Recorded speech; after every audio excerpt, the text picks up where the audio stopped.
Good morning, everybody. It's Tuesday, the 8th of June, 2021.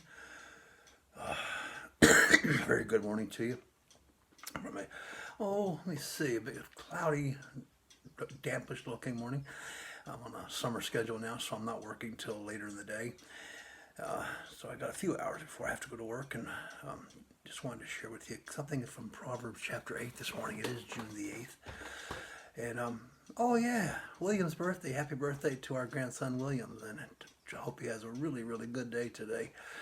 Already had the parties and all that kind of stuff. But happy birthday to our William, a sweet little guy, and I just hope he has the best birthday of all.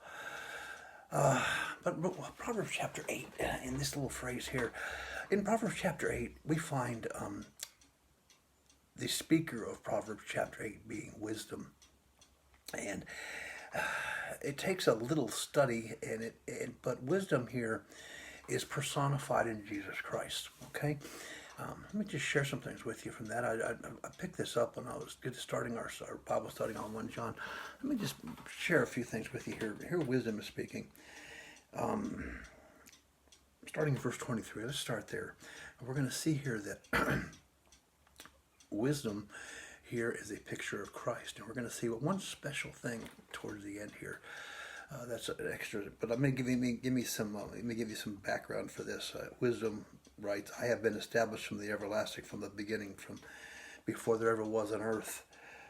When there were no depths, I was brought forth. When there were no fountains bounding with water, before the mountains were settled, before the hills, I was brought forth. While as yet he had not made the earth or the fields of the primal dust of the world, when he prepared the heavens, I was there. When he drew a circle on the face of the deep, when he established the clouds above, when he strengthened the fountains of the deep, when he assigned the sea its limits so that the waters could not transgress his command, when he marked out the foundations of the earth, there I was beside him as a master craftsman." Now only one person fits this description, that's Jesus Christ. So Bible scholars through the generations have acknowledged wisdom as being a picture of Christ, another name for Jesus Christ. And there's all kinds of reasons why this happens. He's called the Logos, and that word Logos is along the same lines as this word wisdom. But just leave that aside. Let's recognize that point, that Jesus is the personification of wisdom. And we get down to verse 30. Verse 30. "Then I beside him as a master craftsman, and I was daily his delight, rejoicing before him, rejoicing in his inhabitant world." Now this is what wisdom or Jesus is rejoicing in. Jesus rejoiced in creation. And then he says at the end of verse 31, "My delight was in the law of man. My delight was with the sons of man." What does that mean? That means that Jesus' delight was to be among his creation, to be among his people.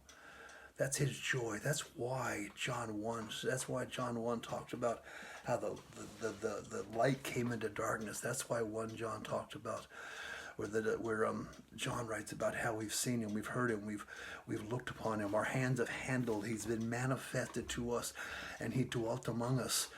And Emmanuel, all that is because Jesus delighted to be with us. We are his delight.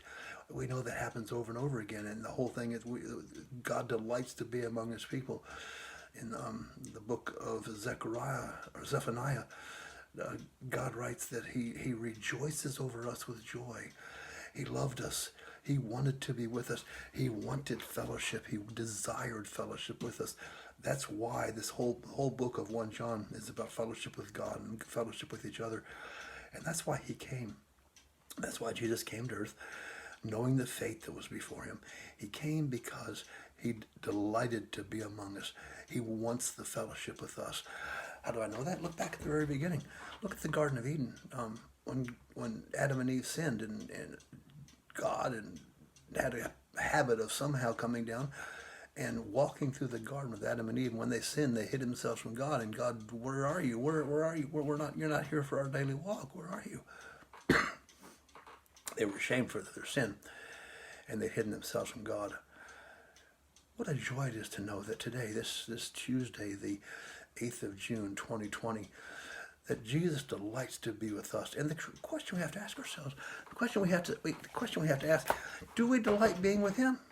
Is that our delight? Is it our delight to be with Him as much as it's His delight to be with us?